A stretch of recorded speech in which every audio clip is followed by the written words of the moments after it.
Charlotte has a thriving underground extreme music scene that has been steadily growing thanks to support from intimate venues like Tremont Music Hall. In fact, guitarist Joe Payne's latest project, Payne After Death, is playing at Tremont Music Hall, and I'm headed over there to find out what he and drummer Nick Firth are up to these days. One of my favorite things about Tremont Music Hall is that the entrance is right next to the loading dock. Most of the bands park out here, and before you know it, someone you've come to see might just be walking right past you.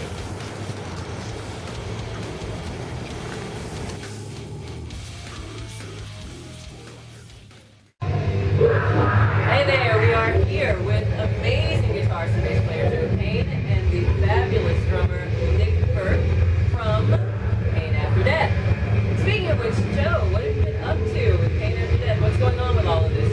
Tell me a little bit about the band. Well, we were actually a side project for many years when I was playing in Nile and then Divine Heresy. And a couple of years ago, I came back to Charlotte from Los Angeles to take the band a lot more seriously and make it into a full band, not just a project. Right.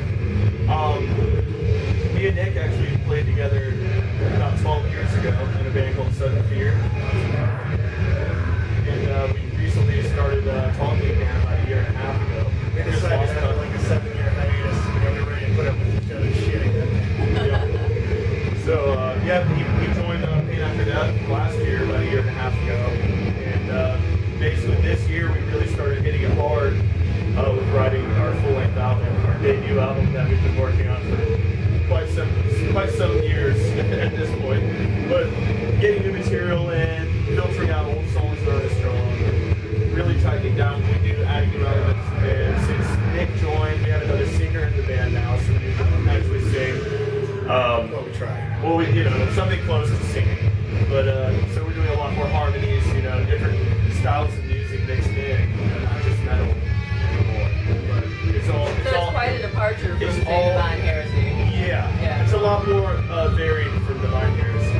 In Nile too, we're not really stuck in one sort of sound or one sort of niche. You listen to two different songs, it almost sounds like two different bands at times. Just because we're not about repeating something we've already done, that someone else already has done. That's a good thing. But either way, our music is keep it intense. Whether it's super heavy or not, depending on the part, it's always intense. Is that why you decided to leave Divine Heresy and come back? Yes. Something artistically that you weren't able to express with Divine Heresy? Exactly. On top of that, Dino got back with Fear Factory, right. And didn't really leave a lot of time for us. And Divine Heresy started feeling like a side project. But right. I'm living 3,000 miles away from my home for a side project. It didn't really make sense to me. Yeah.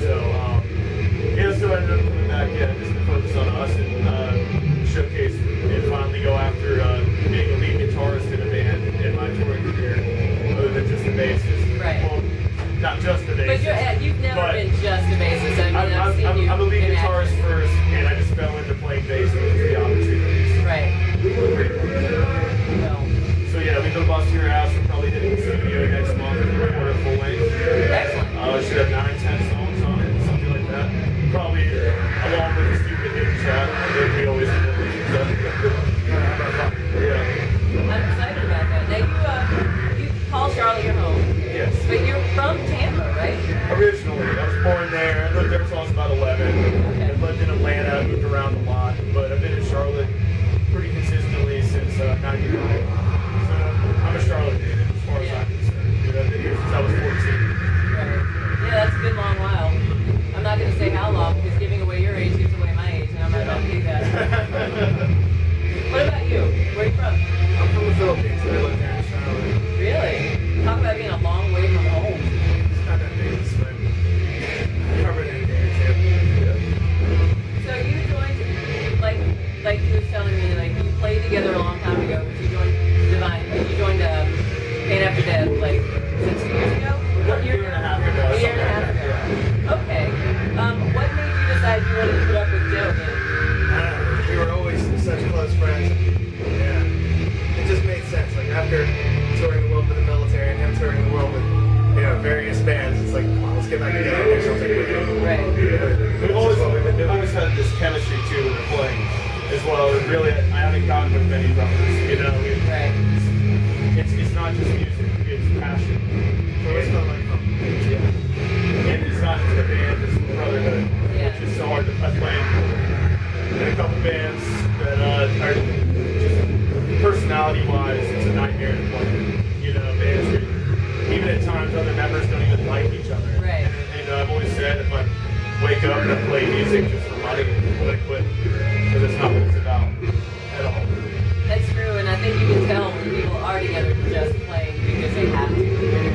because it's a paycheck.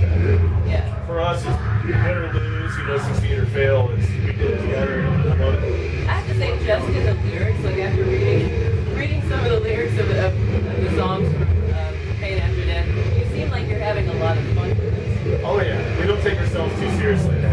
So are you signed? No, we're not.